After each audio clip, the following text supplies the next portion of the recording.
5:30 on this Friday evening. Topping our news this half hour, we do have an I-Team exclusive. A family on Staten Island is angry after they say their car was seized by NYPD officers with no paperwork explaining why, no other explanation.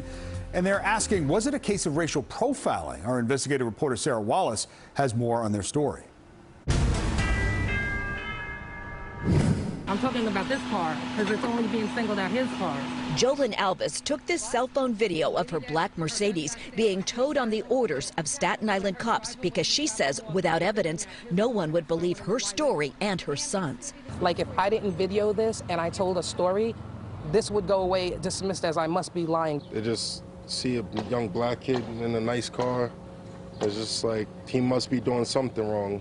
This is Nick Adenikin's car. It's registered to his mom. Last weekend, Nick, who's home from college, says he legally parked the car on this block in the Great Kills neighborhood to go look for a friend. There's a bunch of cops on this house. My car was like around the block. Nick says when he came back, the same cops from the 122nd precinct were surrounding his car, and this female officer confronted him. He claims no one asked to see his license or registration. And she just turned her lights on and said, I can't get in my car. I asked, why can't I get in my car? She said, you're not the registered owner. Did they explain why they wanted to take the car? She didn't. She said, I asked her why. She said she couldn't tell me because it was under investigation and I'm not the registered owner. That's why I called my mom. She said, I'm doing an investigation. I said, it has nothing to do with my son. That I know. So what's the investigation about? She said, all I could tell you is it's guns, drugs, and a stabbing. Am I under arrest? Or am I a part of an investigation or something? It's my car. Am I part of an investigation? You can arrest me. Take me. She said I'm not under arrest. What are you investigating? And they had no right to take it. They had no right to have him there. They had no right to tell him not to touch his car. They had no right to touch his car. The car put on a flatbed truck. You can hear what sounds like the front being scraped against the pavement.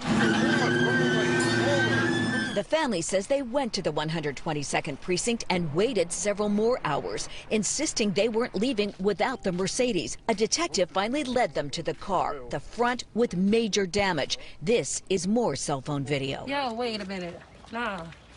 Who's fixing the bumper? This is it's $9,000 in damage to fix it. Nick says it was clear the car had been searched. He never gave anyone his keys. You could tell somebody had ran through my car trying to look for something or try and do something in it. Alva says she's been to the 122nd precinct 3 times in the past week to get a report and has run into one roadblock after another. She recorded her conversations. This is the scene because it was damaged here. There's not a voucher, there's no paperwork, there's nothing, there's no tow papers. The family has filed a complaint with Internal Affairs and says they're not going away quietly. They believe their experience is exactly the reason why people are protesting. I want them to fix his car, and I sure want NYPD to apologize to him. It's not about suing because he doesn't need their money. It's about you're going to apologize and not treat my son like he's any different hanging out on another side of Staten Island on the South Shore because it's Caucasian. We did reach out to the police department and we're told there is an active internal investigation. From the New Dorp section of Staten Island, Sarah Wallace, News 4 New York.